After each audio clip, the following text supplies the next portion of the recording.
الحمد لله رب العالمين والعاقبة للمتقين ولا عدوان إلا على الظالمين وأشهد أن لا إله إلا الله وحده لا شريك له وأشهد أن محمدا عبده ورسوله وبعد.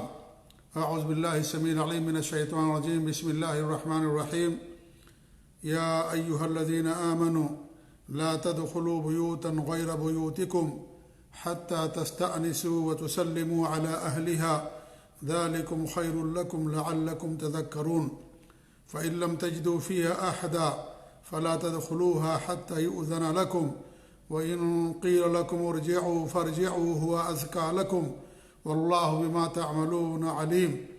ليس عليكم جناح أن تدخلوا بيوتا غير مسكونة ليس عليكم جناح أن تدخلوا بيوتا غير مسكونة فيها متاع لكم واللہ یعلم ما تبدون وما تکتمون.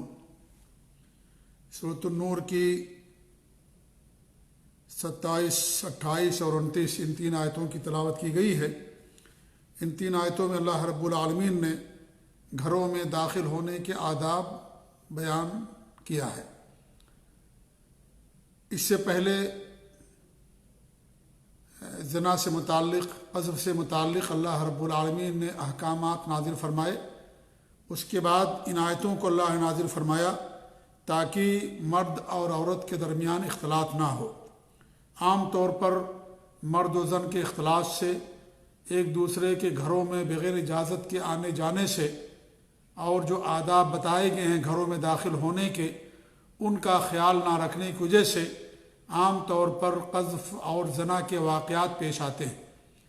اسی لیے شریعت نے گھروں میں داخل ہونے کے بھی کچھ آداب بیان کیے ہیں.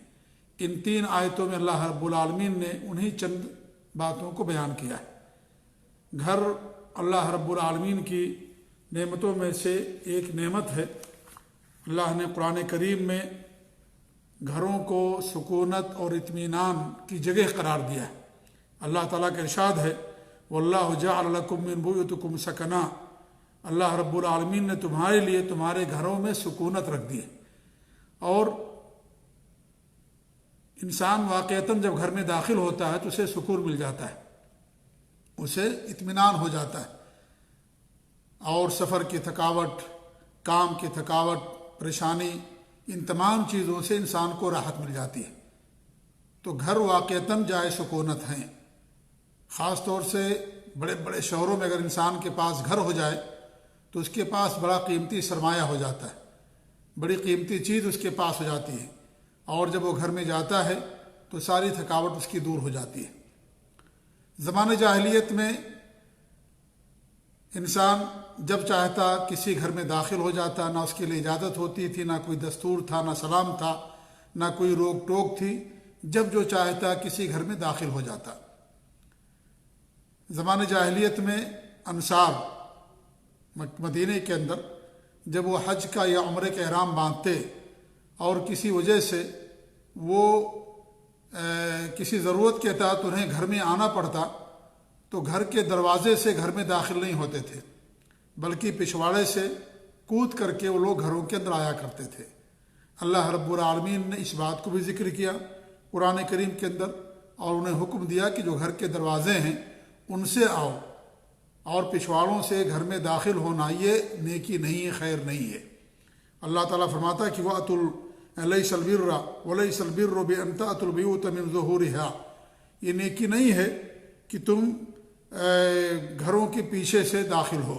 وَلَكِنَّ الْبِرَّ مَنِ اتَّقَىٰ. لیکن جس نے تقوی اختیار کیا اس نے نیکی کا کام کیا، یعنی متقی جو پرہیزگار ہے اس نے نیکی کا کام کیا. وَأْتُوا الْبُيُوتَ مِنْ أَبْوَابِهَا. گھروں کو ان کے دروازوں سے آؤ، جو دروازے ہیں داخل ہونے کے ان سے داخل ہو. وَاتَّقُوا اللَّهَ لَعَلَّكُمْ تُفْلِحُونَ. اور اللہ تعالیٰ سے ڈرو تاکہ تم کامیاب ہو جاؤ. تو قرآن و حدیث کے اندر یا دین اسلام کے اندر گھر میں داخل ہونے کے بھی آداب بیان کیے گئے، اور اسلام کے محاسن میں سے بہت بڑی خوبی ہے یہ کہ ہر چیز کا ادب ہمیں بتایا گیا ہے، کیونکہ دین اسلام تمام چیزوں کو شامل ہے، پوری زندگی کے ایک ایک لمحے کو، ایک ایک چیز کو شامل ہے. اس لیے آپ دیکھیں گے کہ دین اسلام کے اندر پیشاب پائخانے کے آداب اور سونے کے آداب، گھر میں داخل ہونے کے آداب، گفتگو کے آداب، مہمان نوازی کے آداب، سفر کے آداب، میاں بیوی کے آپس میں ملنے کے آداب، ان تمام چیزوں پر گفتگو کی گئی ہے، بتایا گیا۔ راستے کے آداب سب بتائے گئے، اور یہ دین اسلام کے حق ہونے کی جہاں بہت ساری دلیلیں ہیں، انہی میں سے ایک اہم دلیل یہ بھی ہے کہ زندگی کے تمام شعبوں پر ہمارا دین اسلام محیط ہے اور قدم قدم پر ہماری رہنمائی کی جاتی ہے، نہ صرف اس زندگی کے اندر بلکہ اس کے بعد کے آنے والی زندگی کے لیے بھی دین اسلام کے اندر مکمل طور پر رہنمائی کی گئی۔ تو یہ دین اسلام کی خوبیوں میں سے ایک عظیم خوبی ہے۔ تو ان آیات میں اللہ رب العالمین نے گھر میں داخل ہونے کی کچھ آداب بیان کیے ہیں، کچھ اصول اور ضابطے بیان کیے۔ آئیے ہم پہلے ان کو پڑھتے ہیں، سمجھتے ہیں، اور اس کے بعد انشاءاللہ کچھ مزید جو آداب یہاں نہیں بیان کیے گئے، دیگر آیتوں کے اندر بیان کیے گئے، یا ہمارے نبی صلی اللہ علیہ وسلم نے اپنی احادیث مبارکہ کے اندر بیان کیا، ان کو بھی اسی مناسبت سے آپ کے سامنے ہم بیان کرنے کی کوشش کریں گے۔ اللہ تعالیٰ کے ارشاد ہے، یا ایھا الذین آمنوا، اے ایمان والو۔ اللہ نے پہلے جو فرمایا اہل ایمان کو مخاطب کیا، یعنی یہ جو باتیں بتائی جا رہی ہیں ان باتوں پر وہی عمل کرے گا جس کے دل کے اندر ایمان ہوگا، اللہ پر ایمان، اس کے نبی پر ایمان، کتابوں پر ایمان، یوم آخرت پر ایمان، اور دین اسلام کے اندر جو کچھ احکام اور آداب بتائے گئے ہیں ان کے برحق ہونے اور ان کے اندر حکمت ہونے پر جن کا ایمان ہوگا، وہی ان تمام چیزوں پر عمل کرے گا جو آگے بتائی جا رہی ہیں۔ اسے اللہ رب العالمین نے ہمارے دلوں کو جوڑا ہے اور اہل ایمان سے کہہ کر کے ہمیں مخاطب کیا ہے تاکہ ہم اس کے اوپر عمل پیرا ہوں۔ لا تدخلوا بیوتا غیر بیوتکم، اللہ فرماتا ہے کہ اپنے گھروں کے سوا اور گھروں میں نہ جاؤ، حتی تستأنسوا وتسلموا علی اہلہا، جب تک اجازت نہ لے لو اور وہاں کے رہنے والوں کو سلام نہ کر لو۔ جب تک اجازت نہ مل جائے اور وہاں کے رہنے والوں کو سلام نہ کر لو، اس وقت تک دوسروں کے گھروں میں داخل نہ ہو۔ اپنے گھروں میں داخل ہونے کے لیے اگر انسان ڈیوٹی سے آتا ہے، باہر سے آتا ہے، تو اس کو اجازت کی ضرورت نہیں ہے، گھر پر دستک دے اور السلام علیکم کہہ کر کے گھر کے اندر داخل ہو جائے۔ لیکن دوسروں کے گھر ہیں تو ان کے گھروں میں داخل ہونے کے لیے دو چیز ہے، ایک تو سلام بھی کرنا ہے اور اجازت بھی لینا ہے۔ تستانسو کا کیا معنی ہے؟ ایک معنی تو یہاں بیان کیا گیا تستانسو کا کہ اجازت لینا، حتیٰ تستأذنوا، یعنی تم ان سے اجازت لو گھر میں داخل ہونے کی، جب وہ اجازت دے دیں تب داخل ہو، اگر اجازت نہ دیں تو نہ داخل ہو۔ اور اس میں کوئی عیب کی بات نہیں ہے، ممکن ہے کہ وہ اسی حالت میں ہو کہ وہ لوگ نہیں چاہتے ہیں کہ آپ گھر میں داخل ہوں، یا اس وقت آپ سے ملاقات نہیں کرنا چاہتے ہیں، یا اور کوئی وجہ ہو سکتی ہے۔ لہذا اگر یہ کہا جائے کہ وہ اجازت نہ دیں یا یہ کہے کہ تم لوٹ جاؤ، تو انسان کو لوٹ جانا چاہیے اور اسے یہ نہیں سمجھنا چاہیے کہ اس میں ہمارے لیے سبکی ہے یا ہمارے لیے اس کے اندر رسوائی ہے، بلکہ سلف صالحین تو تمنا کرتے تھے کہ ہم کسی گھر کے اندر جائیں، وہ ہمیں اجازت نہ دے 3 بار اجازت لینے کے بعد، تو ہم واپس آ جائیں، کیونکہ اللہ نے فرمایا کہ تمہارے لیے پاکیزہ ہے۔ تو اس پاکیزگی کی چاہت کے لیے ان کی خواہش ہوتی تھی کہ ہمیں کوئی واپس کر دے اور اس کے گھر میں داخل نہ۔ تو اگر واپس کر دیا جائے، انسان کو اجازت نہ ملے، تو اسے انسان کو عیب نہیں سمجھنا چاہیے، یا اپنی سبکی یا اپنی برائی یا اپنی انسان توہین نہ سمجھے۔ تو اللہ تعالیٰ فرماتا ہے کہ اجازت لے لو اور سلام کر لو تب گھر میں داخل ہو۔ تستانسو کا معنی میں بتا رہا تھا کہ ایک معنی تو یہ ہے کہ اجازت طلب کرنا، عبداللہ بن عباس رضی اللہ تعالیٰ عنہ نے اس کا معنی یہ بیان کیا ہے۔ دوسرا معنی یہ بیان کیا گیا ہے کہ معلوم کرنا، استئناس کے معنی معلوم کرنا، یعنی جب تک یہ معلوم نہ ہو جائے کہ اندر کون ہے اور اس نے داخل ہونے کی اجازت دی ہے یا نہیں دی ہے، تو جب تک اجازت نہ دے دی اس وقت تک داخل نہ ہو۔ ایک معنی یہ بیان کیا گیا ہے جانکاری لینا، یا جب تک انسان کو معلوم نہ ہو جائے کہ گھر کے اندر کون ہے۔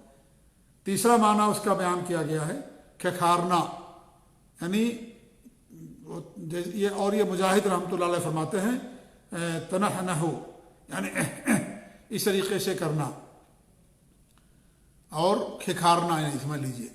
تو یہ بھی استئناس کا ایک معنی، یعنی اس کے ذریعے سے بھی گویا کہ انسان جان جاتا ہے، پہچان جاتا ہے کہ کون آدمی ہے، اور پھر اس طریقے سے یعنی یہ کہ وہ گویا کہ اجازت طلب کرتا ہے، اور یہ اجازت طلب کرنے کی دلیل ہوا کرتی ہے۔ یہ 3 معنی اس کا بیان کیا گیا ہے۔ یہاں پر اللہ رب العالمین نے پہلے بیان کیا کہ اجازت لو پھر سلام کر کے داخل ہو۔ اب یہاں ایک تھوڑا سا مسئلہ یہ ہے کہ پہلے سلام کیا جائے گا یا پہلے اجازت لی جائے گی، اس کے اندر کیا مسئلہ ہے؟ تو اس کے بارے میں 3 اقوال ہیں۔ پہلا قول یہ ہے کہ اجازت لیا جائے گا، اجازت لینے کے بعد انسان داخل ہوگا، اجازت پہلے ہے سلام بعد میں ہے، اور انہوں نے اسی آیت سے دلیل لیا ہے حتیٰ تستأنسوا، یہاں تک کہ تم اجازت لے لو اور سلام کرو۔ تو پہلے اجازت ہے پھر بعد میں سلام ہے، ایک قول تو یہ ہے۔ اور دوسرا قول یہ ہے کہ نہیں، پہلے سلام ہے پھر اجازت ہے، اور یہی ہمارے نبی صلی اللہ علیہ وسلم کا معمول تھا، اور اسی کا آپ نے امت کو صحابہ کو حکم دیا ہے، جیسا کہ بہت ساری حدیثیں اس کے تعلق سے آتی ہیں۔ انہی میں سے ایک حدیث یہ ہے کہ اعلیٰ بن امیہ فرماتے ہیں کہ وہ اللہ کے رسول صلی اللہ علیہ وسلم کے پاس گئے، داخل ہوئے، تو کہتے کہ میں نے سلام بھی نہیں کیا، میں نے اجازت بھی نہیں لی، تو آپ نے کہا کہ ارجع فقل السلام علیکم ادخل، لوٹ جاؤ اور یہ کہو السلام علیکم، کیا میں داخل ہو سکتا ہوں۔ یہ سلسلہ صحیحہ بھی اس حدیث کو امام البانی رحمۃ اللہ نے بیان کیا۔ تو ہمارے نبی نے باقاعدہ ان کو لوٹ جانے کے لیے کہا، اور کہا جاؤ پہلے السلام علیکم کہو اور اس کے بعد پھر اجازت لو۔ تو پہلے آپ نے سلام کرنے کا حکم دیا۔ اس طریقے سے ایک دوسری روایت آتی ہے کہ بنو عامر کے کوئی شخص ہمارے نبی کے پاس آئے اور آپ نے گھر کے اندر تشریف فرما تھے، اجازت لینے لگے، تو انہوں نے کہا کیا میں داخل ہو جاؤں؟ تو ہمارے نبی نے کہا اپنے نوکر سے اخرج الی ھذا، تم جاؤ ان کے پاس، فعلمہ الاستئذان، انہیں اجازت لینے کا طریقہ سکھاؤ، فقل لہ قل السلام علیکم ادخل، جاؤ ان سے تم یہ کہو کہ تم السلام علیکم کہو اور یہ کہو کہ کیا میں داخل ہو سکتا ہوں۔ آپ نے یہ بات ذرا زور سے کہی، فسمعہ الرجل، تو وہ صحابی جو تھے وہ سن لیے، فقال السلام علیکم، تو انہوں نے کہا کہ السلام علیکم ادخل، کیا میں داخل ہو جاؤں، کیا میں اندر آ سکتا ہوں؟ تو ہمارے نبی نے ان کو اجازت دے دی داخل ہونے کی۔ یہ بھی سلسلہ صحیحہ میں امام البانی رحمۃ اللہ علیہ نے اس حدیث کو بیان کیا۔ تو آپ کا معمول یہی تھا کہ پہلے آپ سلام کرتے پھر اجازت لیتے، اور آپ نے امت کو اسی کی تعلیم دی ہے۔ اب اور یہی زیادہ بہتر نظر آتا ہے۔ اب رہا آیت کا کیا جواب ہے، تو آیت کا ایک جواب تو یہ ہے کہ اس میں ترتیب مراد نہیں ہے، یعنی اللہ نے ترتیب نہیں بیان کی کہ پہلے اجازت پھر سلام۔ اللہ نے یہ بیان کیا کہ 2 کام آپ کو کرنا ہے، اور دوسرا جواب یہ ہے کہ اس کے اندر تقدیم و تاخیر ہے، یعنی پہلے سلام کرنا ہے پھر اجازت لینا ہے۔ تو بہرحال یہ دوسرا قول ہے۔ تیسرا قول جو ہے انہوں نے مسئلے کے اندر تفصیل بیان کی ہے، اور وہ یہ ہے کہ اگر یہ معلوم ہو کہ گھر والا موجود ہے تو انسان پہلے سلام کرے گا پھر اجازت لے گا، اور اگر یہ ہو کہ معلوم ہو کہ گھر میں موجود نہیں ہے تو انسان پہلے اجازت طلب کرے گا اس کے بعد سلام کرے گا۔ امام ابن عثیمین رحمۃ اللہ علیہ نے اسی قول کو راجح قرار دیا ہے، یعنی جو تفصیل ہے کہ اگر یہ معلوم ہو جائے کہ گھر میں آدمی ہے تو پہلے انسان سلام کر لے پھر کہے کیا میں اندر آ سکتا ہوں، اور اگر یہ معلوم ہو جائے کہ گھر میں کوئی نہیں ہے یا اسے معلوم نہ ہو کہ گھر میں کوئی ہے یا نہیں ہے تو پہلے اجازت طلب کرے، تو پہلے کیا کرے، اجازت طلب کرے اور پھر سلام کرے، کیا کرے، پھر سلام کرے۔ امام ابن عثیمین رحمۃ اللہ فرماتے ہیں یہی زیادہ اسی کو راجح قرار دیا، کہتے ہوئے کہ اسی پر قرآن و حدیث سب پر اس پر عمل ہو جاتا ہے اور یہ عقل کے بھی موافق ہے۔ تو یہ 3 اقوال ہیں۔ بہرحال اختلاف اس مسئلے میں ہے کہ پہلے سلام کرے گا یا اجازت لے گا۔ اجازت لینا ضروری ہے اس کے لیے، لیکن پہلے کون کرے گا، پہلے اجازت یا سلام، اس میں اختلاف ہے، افضلیت کے اندر اختلاف ہے۔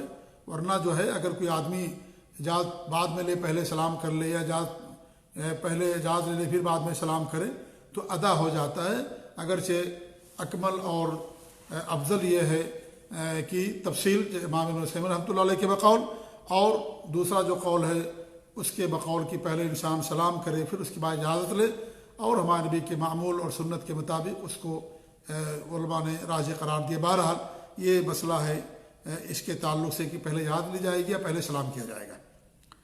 فی اللہ فرماتا کہ ذالکم خیر لکم، یہ کیا یہی تمہارے لیے بہتر ہے، لعلکم تذکرون، تاکہ تمہیں نصیحت حاصل ہو جائے، نصیحت حاصل کرو۔ یہاں پر امام ابن عثیمین رحمۃ اللہ علیہ نے بیان کیا ہے کہ اجازت لینے اور سلام کرنے میں کتنے خیر ہیں انہوں نے یہاں پر بیان کیا ہے اس آیت کی تفسیر کے تحت۔ وہ کہتے ہیں کہ نمبر 1 سب سے پہلی بات تو یہ ہے کہ اگر کیا نام ہے اجازت لیتے ہیں اور آپ سلام کرتے ہیں تو گھر کے اندر جو کچھ ایسی چیزیں ہوتی ہیں جو پردہ ہوتا ہے اس پر انسان کی نظر نہیں پڑتی ہے، انسان تیار ہو جاتا ہے، اور اس طریقے سے لوگ نہیں چاہتے کہ اس کی پر کسی دوسرے کی نظر پڑے، تو یہ اس کے اندر خیر ہے کہ انسان جب اجازت لیتا ہے سلام کرتا ہے تو اگر آدمی ایسی حالت میں ہے کہ وہ نہیں چاہتا کہ دوسروں کو اس کی خبر ہو تو پھر انسان تیار ہو جاتا ہے، تو اس کے اندر خیر ہے کہ انسان کو وہ چیز نہیں معلوم ہوئی جو انسان معلوم نہیں کرانا چاہتا ہے۔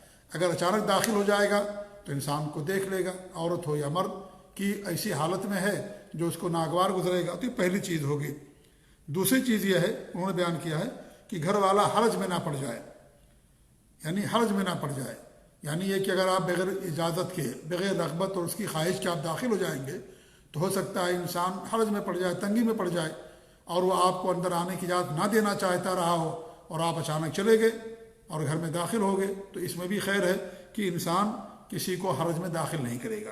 تیسری بات یہ ہے انہوں نے بیان کی ہے کہ گھر والے کو اس میں تیاری کرنے کا موقع مل جاتا ہے، جی ہاں، گھر والے کو اس میں تیاری کرنے کا موقع مل جاتا ہے، کیونکہ ہو سکتا ہے اگر آپ بغیر اجازت کے داخل ہو جائیں تو انسان ایسے کپڑے میں ہو کہ آپ دیکھیں تو کہے کہ بھائی ایسے کپڑے میرے سامنے آ گیا، اور آپ اس کو اپنی توہین سمجھیں، لہذا اگر آپ پہلے اجازت لیں گے تو ظاہر بات وہ کپڑے پہن کر کے آپ کے سامنے آئے گا تو اس میں آپ کی تکریم بھی ہے، اور پھر اس آدمی کو، آپ گھر والے کو موقع دینا بھی، اور یہ بھی بہت بڑا خیر ہے۔ چوتھا خیر یہ ہے کہ انسان کا اپنے آپ کو تہمت سے بچانا، یہ بھی اس کے اندر ایک خیر ہے، کیونکہ استئذان اور اجازت لینے کے جو فوائد ہیں ان میں سے ایک بہت اہم فائدہ یہ ہے کہ اگر انسان بغیر اجازت کے کسی گھر میں داخل ہو جائے تو ہو سکتا ہے اس پر چوری کا الزام لگا دیا جائے، یا یہ کہ وہ کسی اور غلط مقصد سے ہمارے گھر کے اندر داخل ہوا، ہم نے اس کو اجازت نہیں دی، تو اسی لیے اجازت لی جاتی ہے۔ تو بہت بڑی بات بیان کی ہے امام ابن عثیمین رحمۃ اللہ علیہ نے کہ انسان اپنے آپ کو تہمت سے بچا لیتا ہے، کہ اجازت کے بعد اگر داخل ہوتا ہے تو انسان کو موقع نہیں ملے گا کہ اس پر تہمت لگا سکے کہ تم میرے گھر کے اندر چوری کے لیے آئے ہو، یا اس طریقے سے تمہارا فاحشہ کا یا زنا کا یا اس طریقے سے کوئی اور غلط ارادے سے آئے ہو، تو اس چیز سے انسان اپنے کو بچا لیتا ہے، یہ بھی بہت بڑا خیر ہے۔ پانچویں چیز یہ ہے کہ جو سلام کیا جاتا ہے اس میں جو گھر والے ہیں ان کو باقاعدہ گھر داخل ہونے کے والے کے شر سے ان کی حفاظت ہوتی ہے، یعنی انسان دعا کرتا ہے السلام علیکم، تم پر سلامتی ہو، ورحمۃ اللہ وبرکاتہ، اللہ کی رحمت اور اس کی برکت ہو۔ تب انسان سلام کرتا ہے تو باقاعدہ اس کے لیے رحمت اور برکت کی دعائیں کی جاتی ہیں، اس کی سلامتی کی دعا کی جاتی ہے کہ جو آنے والا ہے اس کے شر سے گویا کہ اس آدمی کو، گھر والوں کو بچنے کی، یعنی کیا نام ہے، اس میں ان کی حفاظت کی جاتی ہے، اس لیے بھی اس کے اندر خیر ہے اور بھلائی ہے۔ چھٹی چیز یہ ہے کہ اس پر گھر والوں کے لیے احسان ہے، گھر والوں پر اس میں احسان ہے کہ آپ نے سلام کر کے اجازت لے کر کے ان پر احسان کیا، وہ سمجھتے ہیں کہ انہوں نے میری عزت کی، میری توقیر کی، اور بغیر اجازت کے داخل نہیں ہوئے تو اس میں ان پر احسان۔ اس طریقے سے آپ نے السلام علیکم کہا، ان پر احسان، آپ نے ان کی سلامتی کی دعا کی۔ ایسے ہی نمبر 7 بیان کیا ہے شیخ ابن عثیمین رحمۃ اللہ علیہ نے کہ سلام کے ذریعے سے جو کیا نام ہے داخل ہونے والا ہے، سلام کرنے والا، وہ اجر کماتا ہے، کیونکہ جو سلام کرنے والا ہے جب وہ سلام کرتا ہے تو اس کو 10 نیکیاں ملتی ہیں، سلام کرنے والے کو 10 نیکیاں ملتی ہیں، تو اس طریقے سے وہ بھی اجر کماتا ہے۔ اور 8ویں بات یہ ہے، سب سے اہم بات جو انہوں نے بیان کی وہ یہ ہے کہ اس میں شریعت پر عمل ہے، قرآن و حدیث پر عمل، یہی سب سے بڑا خیر ہے کہ انسان قرآن پر عمل کرے، حدیث پر عمل کرے، دین پر عمل پیرا ہو، نبی کی سنت پر عمل پیرا، یہی سب سے بڑا خیر ہے۔ اگرچہ ہمیں حکمتیں نہ سمجھ میں آئیں، اگرچہ ہمیں اس کے اندر بظاہر کوئی چیز نظر نہ آئے خیر کی، لیکن ہمارے نبی نے فرما دیا، ہم اس پر عمل کرتے ہیں، اس کے اندر خیر ہے، کیونکہ دین پورا کا پورا خیر ہے، ہمارے نبی کی تعلیمات پوری کی پوری خیر ہے، نعوذ باللہ اس کے اندر کوئی شر، کوئی نقص، کوئی کمی نہیں ہے، سب کا سب خیر ہے، سب کے اندر پوری بھلائی ہی بھلائی ہے، اس لیے اس پر عمل کرنا پورا کا پورا خیر ہی ہے۔ یہ سارے خیر جو بتائے گئے، یہ ساری بھلائی کی باتیں بتائی گئی تو ہے ہی ہیں، لیکن سب سے بڑا خیر یہ ہے کہ انسان شریعت کا متبع ہو جاتا ہے، نبی کے قول کا پابند ہو جاتا ہے اور حدیث کا پابند عمل کرنے والا ہو جاتا ہے، یہ سب سے بڑا خیر انسان کے لیے ہو جاتا ہے۔ تو بہت اہم بات بتائی ہے شیخ ابن عثیمین رحمۃ اللہ علیہ نے، اور یہ ہر مسئلے کے اندر ہونا چاہیے۔ جو بھی مسئلہ قرآن و حدیث ثابت ہو ہمیں اس پر عمل کرنا چاہیے، اسی میں انسان کے لیے خیر اور بھلائی ہے، دنیا کے اندر بھی خیر اور آخرت کے اندر تو خیر اور بھلائی ہے ہی ہے۔ دنیا کے اندر بھی انسان کے لیے خیر ہوتا ہے، کوئی بھی مسئلہ ہو، چاہے وہ نماز سے متعلق ہو، پانی پینے سے متعلق ہو، کھانے پینے سے متعلق ہو، یا اس طریقے سے یعنی روزے سے متعلق ہو، دین کے کسی بھی مسئلے سے متعلق ہے، اگر کسی چیز کا ہمیں علم ہوا انسان کو اس پر عمل کرنا چاہیے، کیونکہ اسی کے اندر انسان کے لیے خیر اور بھلائی ہوتی ہے۔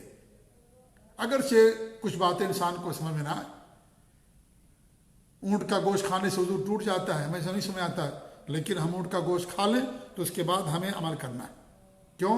یعنی وضو کرنا ہے، کیونکہ ہمارے نبی کی تعلیم ہے، ہمارے نبی کا حکم، اسی کے اندر خیر ہے، اسی کے اندر بھلائی ہے، اور اسی کے اندر حکمت اللہ بہتر جانتا ہے۔ اس لیے اگر ہمیں بظاہر کوئی چیز نہ سمجھ میں آئے تو بھی انسان کو اس کے اوپر عمل کرنا ہے۔ تمہارے نبی نے کہا اجازت لینے کے لیے اجازت لینا، سلام کرنے کے لیے کہا سلام کرنا پڑے گا انسان کو۔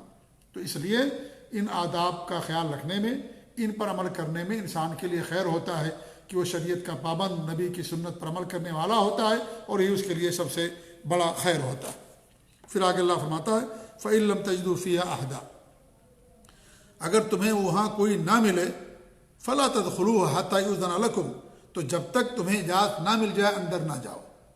یعنی کسی کا گھر ہے اور رہنے والے لوگ ہیں اور آپ نے اجازت طلب کیا، تو اجازت اگر آپ کو نہ ملے، کوئی انسان نہ ملے، تو بھی آپ اس کے اندر داخل نہ ہوں، کیونکہ وہ کسی کا گھر ہے اور اس کے اندر بہت ساری امانت کی چیزیں ہوتی ہیں۔ ہو سکتا ہے گھر کے اندر موجود ہیں وہ، مان لیجئے، لیکن وہ نہیں چاہتے ہیں کہ آپ گھر کے اندر داخل ہوں، یا یہ کہ گھر کے اندر اس وقت کوئی ہے ہی نہیں، تو ایسا نہ ہو کہ انسان دروازہ توڑ کر کے داخل ہو جائے یا داخل ہونے کی کوشش کرے، نہیں۔ اگر کوئی نہ ملے تو جب تک اجازت نہ دے دی جائے اس وقت تک انسان دوسرے گھر میں داخل نہ ہو۔ پرائیویسی ہوتی ہے یہ، اسی کے اندر پردہ ہوتا ہے، اور اگر اس کا ہم خیال رکھیں تو انسان بہت ساری برائیوں سے اپنے آپ کو بچا لے گا۔ آج ہمارے گھروں کے اندر لوگ بلا روک ٹوک آتے ہیں، بلا جھجک، اجازت کوئی نہیں لیتا کسی کے ہونے کے لیے، خاص طور سے گاؤں اور دیہات وغیرہ کے اندر یا شہروں میں بھی تقریباً۔ تو یہ اس سے کتنے مفاسد جنم لیتے ہیں، اس سے کتنی برائیاں اور شر پھیل جاتا ہے معاشرے کے اندر، اور اس طریقے سے دو گھروں کے لوگوں کے درمیان آپس میں۔ تو اس لیے جو تعلیمات بتائی جا رہی بڑی اہم ہے، ان کا ہم سب کو، ایک اہل ایمان کو خیال اور دھیان دینا چاہیے۔ اس لیے اللہ رب العالمین نے شروع میں اہل ایمان کو مخاطب کیا۔ پھر اللہ فرماتا ہے وَإِن قِيلَ لَكُمُ ارْجِعُوا، اور اگر تم سے لوٹ جانے کو کہا جائے، فَارْجِعُوا، تو تم لوٹ جاؤ، هُوَ أَزْكَىٰ لَكُمْ، یہی بات تمہارے لیے پاکیزہ ہے، وَاللَّهُ بِمَا تَعْمَلُونَ عَلِيمٌ، اور جو تم کچھ کر رہے ہو اللہ رب العالمین خوب جانتا ہے۔ یعنی اگر یہ کہا جائے کہ بھائی آپ لوٹ جائیے، آپ اس پوزیشن میں نہیں ہیں کہ ہم آپ کو اجازت دیں، ہو سکتا ہے کسی بڑے مسئلے میں گھر کے اندر گفتگو چل رہی ہو، یا انسان ایسی حالت میں ہو، ٹینشن میں ہو، یا اس طریقے سے کوئی اور بات ہو جس کی وجہ سے انسان آپ کو گھر میں آنے کی اجازت نہ دینا چاہتا ہو، تو انسان کو اصرار نہیں کرنا چاہیے، زیادہ سے زیادہ 3 بار، زیادہ سے زیادہ 3 بار، 3 بار کے بعد اگر اجازت نہیں ملتی ہے تو انسان واپس چلا آئے۔ جی ہاں، اصرار انسان کو نہیں کرنا چاہیے کہ نہیں ہم ابھی آپ سے ملاقات کریں گے، ابھی ہم آپ سے جو ہے ملنا چاہتے ہیں، نہیں۔ اگر نہ ملے اجازت تو انسان لوٹائے، وہ ازکا لکم، یہی پاکیزہ ہے۔ اس لیے میں نے پہلے بتایا کہ بہت سارے سلف کہا کرتے تھے کہ ہماری تمنا ہے کہ میں کسی کے گھر جاؤں اور وہ مجھے اجازت نہ دے 3 بار کے بعد اور میں واپس چلا ہوں، یا مجھ سے وہ کہے کہ واپس چلے جاؤ، تو یہ میرے لیے بڑی فضیلت کی بات ہوگی، میں قابل رشک ہوں گا، کیونکہ اللہ نے فرمایا ہوا ازکا لکم، تمہارے لیے وہی بات پاکیزہ ہے، یعنی تمہارا لوٹ جانا یہی تمہارے لیے بہتر ہے، اور اسی کے اندر تمہارے لیے پاکیزگی ہے اور بھلائی اور بہتری ہے۔ تو ہماری تمنا اور خواہش ہے کہ ہم جائیں کسی گھر پر اور 3 بار اجازت لینے کے بعد وہ ہمیں اجازت نہ دے اور یہ کہہ دے کہ تم واپس چلے جاؤ۔ تو اس سے کیا معلوم ہوتا ہے؟ اسے یہ معلوم ہوا کہ ہمارے دلوں کے اندر تنگی نہیں آنی چاہیے، ہمارے دلوں کے اندر شک اور وسوسہ نہیں پیدا ہونا چاہیے کہ انہوں نے اجازت کیوں نہیں دیا، کیا بات ہے، ایسا کچھ نہیں۔ اگر وہ نہیں دینا چاہتے ہیں ان کا اپنا گھر ہے، اس میں ہمارا کوئی اختیار نہیں ہے، کوئی زور زبردستی نہیں ہے کہ آپ کے گھر میں کوئی دوسرا آدمی داخل ہونے کے لیے کوئی زور زبردستی نہیں ہے۔ کہ آپ جو ہے داخل ہی ہو جائیں، نہیں، انہوں نے اجازت نہیں دی ہے، خلاص آپ نے کسی سے کوئی چیز مانگی اسے نہیں دیا، کون سی زور زبردستی ہے؟ کوئی زور زبردستی نہیں ہے۔ تو اس لیے اگر کوئی آدمی اجازت نہ دے اور کہے کہ واپس چلے جاؤ تو انسان کو واپس چلے جانا چاہیے، اور اس میں اسے اپنی سبکی اپنی توہین نہیں سمجھنا چاہیے، اور اسے ناراضگی کا ذریعہ نہیں بنا لینا چاہیے کہ میں آپ کے گھر پر گیا تھا، آپ نے مجھے اجازت نہیں دی، لہذا جب وہ آئے تو آپ بھی بدلا لیں کہ آپ نے، میں پہلی بار گیا تھا نہیں دیا اجازت تو میں اب آپ کو نہیں دوں گا اجازت گھر میں داخل ہونے کی۔ یہ چیز غلط ہے، یہ سب نفس سے امارہ کی طرف سے ہے، یہ سب شیطان کی طرف سے ہے۔ انسان کا دل بڑا وسیع ہونا چاہیے، شرح صدر انسان کے اندر ہونا چاہیے کہ ہمارا بھائی ہے، اگر اس نے اجازت نہیں دی ہے تو کوئی ریزن، کوئی سبب ہوگا، یا اسی حالت میں ہوگا کہ نہیں چاہتا کہ اس کے گھر کے اندر داخل ہو، یا ممکن اس کے گھر کے اندر کھانے پینے کی کوئی چیز نہ ہو، آپ جائیں گے آپ کو چائے کھانے پینے کی کوئی چیز دینی پڑے گی، ہو سکتا ہے اس وقت اس کے گھر کے اندر ایسی کوئی چیز نہ ہو، اب آپ جائیں کچھ نہ کھلائے پانی وغیرہ یا اس طریقے سے اور چائے وغیرہ، تو آدمی سمجھتا ہے کہ ہماری انہوں نے انسلٹ کر دی، ہماری توہین کر دی، اور میں ان کے گھر کے اندر گیا کچھ انہوں نے مجھے پوچھا بھی نہیں، کھلایا بھی نہیں، تو ہو سکتا ہے اسی پوزیشن میں بندہ ہو، اس کے گھر کے اندر نہ ہو کوئی چیز، تو اگر نہ اجازت دے تو کبھی بھی انسان کو برا نہیں سمجھنا چاہیے، بلکہ صحابہ کرام اور سلف صالحین تمنا کرتے تھے کہ ہمیں لوٹنے کے لیے کہہ دیا جائے تاکہ یہ چیز میرے لیے پاکیزہ اور بہتر ہو۔ آج ہمارا معاملہ برعکس ہے، اگر کوئی نہیں اجازت دے گا تو ہم اس سے بدلہ لینے چاہیں گے، بعد میں انتقام لیں گے اس سے۔ شادی ہوئی کسی کی، اگر کسی نے آپ کو دعوت نہیں دیا تو آپ بدلے کے طور پر اسے بھی شادی میں دعوت نہیں دیں گے، یا ولیمے میں نہیں بلائیں گے، یا عقیقہ میں نہیں بلائیں گے، یا اس طریقے سے کوئی بھی مناسبت سے اگر وہ بھول گیا مان لیجئے، یا کسی وجہ سے اس نے نہیں بلایا کہ بھائی زیادہ لوگ ہو جائیں گے، میں اس پوزیشن میں نہیں ہوں کہ سب کو بلا کر کے ولیمہ میں سب کو دعوت دے سکوں یا عقیقہ میں سب کو بلا سکوں، تو کیا ہوگا؟ اگلی بار جب آپ کے پاس یا ہمارے پاس آئے گا، باری آئے گی، تو ہم بھی انتقام کے طور پر اسے نہیں دیں گے، حالانکہ ہمارے پاس استطاعت ہے، سب کچھ ہے، لیکن اس کے باوجود بھی ہم اس کو دعوت نہیں دیں گے۔ کیوں؟ اس لیے کہ اس نے ہمیں دعوت نہیں دیا تھا، اس سے پہلے اس کی یہاں عقیقہ ہو، اس نے مجھے دعوت نہیں دی تھی۔ یہ سب شیطان کی طرف سے ہے، یہ سب اچھی بات نہیں ہے۔ یہ چھوٹی چھوٹی باتوں پر انسان کو نہیں دھیان دینا چاہیے۔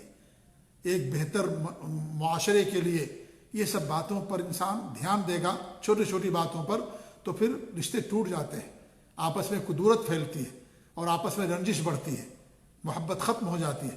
اس لیے ان تمام چیزوں پر انسان کو نہیں غور کرنا چاہیے۔ نہیں اجازت دی، نہیں اجازت دی، الحمدللہ، اللہ کا شکر ہے، آپ کو کوئی نقصان نہیں، آپ کے لیے تو وہی بہتر ہے کہ آپ کو اجازت نہیں ملی، اس میں آپ کا نقصان کیا ہے؟ اس میں ہمارا کیا نقصان؟ اس میں ہمارے لیے بھلائی بھلائی ہے۔ تو انسان اسے برا نہ سمجھے، بلکہ یہی اس کے اندر پاکیزگی ہے۔ یہ میں نہیں کہہ رہا، اللہ تعالیٰ فرما رہا ذالک ہوا ازکیٰ لکم، لوٹ جاؤ، اسی میں تمہارے لیے پاکیزگی۔ اللہ کہہ رہا کہ ہمارے لیے بہتر اسی میں ہے، اور ہم کہتے ہیں کہ اس نے اجازت نہ دے کر کے میری انسلٹ کر دی، میری توہین کر دی، اب میں بدلہ لوں گا، اب میں دکھاؤں گا اسے۔ انسان جذبے میں آ جاتا ہے، طیش میں آ جاتا ہے، غصے میں آ جاتا ہے۔ تو یہ ساری چیزیں غلط ہیں، یہ سب ایمان میں نقص کی، محبت میں کمی کی بنا پر ساری چیزیں ہوتی ہیں، دین کا علم نہ ہونے کی بنا پر ساری چیزیں ہوتی ہیں۔ اس لیے انسان تمام چیزوں سے بلند ہو اور چھوٹی چھوٹی باتوں کو اپنی انسلٹ کا ذریعہ نہ بنا لے۔ انسان جتنا زیادہ متواضع ہوگا اتنا زیادہ اللہ تعالیٰ اسے بلندی عطا کرتا ہے۔ تواضع کے اندر بلندی ہے، معاف کرنے کے اندر بہادری ہے، اسی کے اندر عزت اور بلندی ہے۔ اس کا مقام اونچا ہوتا ہے جو انسان معاف کر دیتا ہے، اور جو انسان تواضع اور خاکساری اختیار کرتا ہے۔ متکبر کبھی بڑا نہیں ہوتا، وہ اپنے ذات میں بڑا ہوتا ہے، اللہ کی نظر میں، لوگوں کی نظر میں وہ انسان بڑا نہیں ہوتا۔ سب اسے گالیاں دیتے ہیں، منہ پر نہیں گالی دیں گے، پیٹھ پیچھے گالی دیتے ہیں، لیکن جو انسان متواضع ہے، خادم ہے اور خاکسار ہے، اور اس طریقے سے لوگوں کے ساتھ اچھے سلوک سے پیش آتا ہے اور لوگوں کے لیے عزت تلاش کرتا ہے، تو انسان ان چیزوں کو برا نہیں سمجھتا۔ ایسے لوگوں کی لوگ قدر کرتے ہیں، عزت کی نظر سے دیکھتے ہیں، احترام کی نظر سے دیکھتے ہیں۔ تو یہ بھی ہمارا اور آپ کا شیوا ہونا چاہیے۔ یہ باتیں بہت چھوٹی سی لگتی ہیں، لیکن بہت بڑی بڑی بات ہے۔ چھوٹی چھوٹی باتیں کبھی بہت بڑی دشمنی کا ذریعہ بن جاتی ہیں۔ آپ کریں گے ایسا، پھر دوبارہ کریں گے، دوری بڑھ جائے گی۔ کیا کریں گے؟ دوری بڑھ جائے گی۔ اس لیے معاف کرنے کا جذبہ ہمارے اندر ہونا چاہیے، یہ حوصلہ ہمارے اندر ہونا چاہیے۔ اللہ نے فرمایا جنت میں جانے والوں کی جو خوبیاں بیان کی انہیں میں سے والعافین عن الناس، لوگوں کو معاف کر دینے والے۔ اگر کوئی کچھ کرے بھی، بدسلوکی کرے، توہین کرے، جان بوجھ کر کے بھی کرے تو بھی انسان کو معاف کر دینا چاہیے، انسان کو معاف کر دینا چاہیے۔ آپ معاف کریں گے تو اللہ تعالیٰ ہمیں معاف کرے، آپ کو بھی معاف کرے گا۔ اگر ہم کسی کو معاف کریں گے تو اللہ تعالیٰ ہمیں معاف کرے گا۔ ہم چاہتے ہیں کہ اللہ ہماری مغفرت کرے، تو ہمیں بھی چاہیے کہ ہم دوسروں کو معاف کر دیا کریں۔ اللہ ہمارے گناہوں کو معاف کرے، ہماری خواہش ہوتی، تمنا ہوتی ہے، یہی دوسرے لوگ بھی چاہتے ہیں کہ آپ بھی ہمیں معاف کر دیا کریں۔ لہذا اگر آپ معاف کریں گے تو اللہ تعالیٰ اسی کے مطابق آپ کو بدلا دے گا، اور آپ کو بھی اللہ تعالیٰ معاف کرے گا۔ تو معاف کر دینا، تواضع اختیار کرنا اور غرور گھمنڈ نہ کرنا، یہ بڑی نیک خصلتیں ہیں اور بڑی نیک عادتیں ہیں جو اہل ایمان کے لیے ہیں۔ جی ہاں، تو اللہ بما تعملون علیم، اور جو تم کچھ کر رہے ہو اللہ تعالیٰ خوب جانتا ہے، یعنی اللہ کو معلوم ہے کہ آپ کس وجہ سے یاد نہیں دے رہے ہیں، یا اس طریقے سے جو بھی چیز ہیں تمام چیزوں کا علم اللہ رب العالمین کو ہے۔ پھر آگے فرماتا لیس علیکم جناح، تم پر کوئی حرج نہیں ہے، ان تدخلوا بیوتا غیر مسکونہ، کہ تم ایسے گھروں میں داخل ہو جو غیر آباد ہیں، غیر آباد جو گھر ہیں ان میں داخل ہو بغیر اجازت کے، اس میں تمہارے لیے کوئی حرج کی بات نہیں ہے۔ اس سے معلوم ہوا کہ جو گھر آباد ہیں، جن میں لوگ رہتے ہیں، ان گھروں میں جانے کے لیے اجازت ضروری ہے۔ اسی اللہ نے فرمایا کہ لیس علیکم جناح، تم پر کوئی حرج نہیں ہے، یعنی وہ گھر جو غیر آباد ہیں، جہاں کوئی نہیں رہتا ہے، وہاں جانے کے لیے اجازت نہیں شرط ہے، ضروری نہیں ہے، نہیں اجازت لیجیے۔ لیکن اس کا مطلب کیا ہوا کہ جو گھر آباد ہیں ان میں جانے کے لیے اجازت ضروری ہے۔ اسی علماء نے بیان کیا کہ گھر میں داخل ہونے کے لیے اجازت ضروری ہے، بغیر اجازت کے کسی گھر میں انسان کو داخل نہیں ہونا چاہیے، گھر میں داخل نہیں ہونا چاہیے۔ جی ہاں، غیر آباد گھر کون سے ہیں اس کے بارے میں علماء کے بہت سارے اقوال ہیں۔ کچھ اقوال تو یہ ہیں، یعنی کہ مہمانوں کے لیے جو گھر بنائے جاتے ہیں ان میں پہلی بار انسان اجازت لے لیتا ہے تو پھر بار بار اجازت لینے کی انسان کو ضرورت نہیں ہے۔ یا اس طریقے سے جو سرائے ہوتے ہیں، حکومتوں کی طرف سے سرائے بنائے جاتے ہیں، مسافر خانے، وہاں پر بھی کسی سے اجازت لینے کی ضرورت نہیں، وہ سب کے لیے ہیں۔ یا اس طریقے سے تجارتی گھر ہوتے ہیں وہ ہیں، یا اس طریقے سے خیمے وغیرہ ہوتے ہیں، راستوں میں بنے ہوتے ہیں حکومتوں کی طرف سے لوگوں کے لیے، تو ان میں جانے کے لیے آپ کو اجازت کی ضرورت نہیں ہے، اور وہ سب کے لیے، لہذا کوئی بھی اس کے اندر جا کر کے بیٹھ سکتا ہے، داخل ہو سکتا ہے، اس میں اجازت کی ضرورت نہیں ہے۔ پھر اللہ فرماتا ہے فیہا متاع لکم، کہ ان غیر آباد جو جگہیں ہیں ان میں کیا ہے، تمہارا کوئی فائدہ ہو، تمہارے یعنی کوئی چیز وہاں پر پڑی ہوئی، تمہارا سامان ہے یا کچھ بھی فائدہ ہے اور وہاں جانا چاہتے ہو، تو اس طریقے سے انسان وہاں جائے اور اجازت لینے کی ضرورت وہاں پر نہیں ہے۔ واللہ یعلم ما تبدون وما تکتمون، اور جو تم ظاہر کرتے ہو اور جو چھپاتے ہو، اللہ رب العالمین کیا ہے، سب جاننے والا ہے۔ اس میں ان لوگوں کے لیے وعید ہے جو گھروں میں داخل ہوتے وقت، دوسروں کے گھروں میں داخل ہوتے وقت ان آداب کا خیال نہیں رکھتے ہیں، ان کے لیے وعید ہے کہ جو تم کچھ کرتے ہو، جو چھپاتے ہو، جو ظاہر کرتے ہو، ان تمام چیزوں کا علم اللہ رب العالمین کو ہے، جو عمل کرتے ہو وہ بھی اللہ تعالیٰ جانتا ہے۔ لہذا ان آداب کا انسان کو خیال رکھنا چاہیے۔ تو ان آیات میں کچھ آداب ہمارے لیے بیان کیے گئے ہیں، اور بھی کچھ آداب ہیں جو احادیث وغیرہ سے ثابت ہیں، ان پر بھی انسان کو جو ہے دھیان دینا چاہیے۔ جیسے نمبر 1، جب انسان کسی گھر پہ جائے تو دروازے کے دائیں یا بائیں جانب کھڑے ہوں، یعنی ٹھیک دروازے کے سامنے انسان کو نہیں کھڑا ہونا چاہیے، کیونکہ دروازہ کھلے گا تو ایک دم انسان کا آمنا سامنا ہو جائے گا اور اس میں بے پردگی کا امکان زیادہ رہے گا، اس لیے ٹھیک دروازے کے سامنے کھڑا ہونے سے منع کیا گیا ہے۔ اور ہمارے نبی صلی اللہ علیہ وسلم جب جاتے تھے کسی کے دروازے پر تو دروازے کے ٹھیک سامنے نہیں کھڑے ہوتے تھے، بلکہ آپ دائیں یا بائیں کھڑے ہوتے تھے اور السلام علیکم کہا کرتے تھے، جیسا کہ حدیث کے اندر ہے، اور اس کے روایت کرنے والے عبداللہ بن مسعود رضی اللہ تعالیٰ عنہ ہیں۔ اس طریقے سے ہمارے نبی کی حدیث ہے انما الاستئذان من النظر، اجازت جو رکھی گئی ہے وہ نظر کے لیے ہے، کہ انسان کوئی چیز دیکھ نہ لے گھر کے اندر، اس لیے اجازت رکھی گئی ہے کہ آپ پہلے اجازت لے لو اس کے بعد گھر کے اندر داخل ہو۔ تو لہٰذا انسان ٹھیک دروازے کے سامنے نہ کھڑا ہو بلکہ دروازے کے دائیں بائیں کھڑا ہو کہ دروازہ کھولا جائے تو پھر اس طریقے سے کسی چیز پر اس کی نظر نہ ہو۔ نمبر 2، انسان اپنے گھر میں داخل ہو تو بھی دستک دے، دروازہ کھٹکھٹائیں، زور سے نہ دروازہ کھٹکھٹائیں۔ آپ صلی اللہ علیہ وسلم ناخون سے دروازہ کھٹکھٹاتے تھے، اور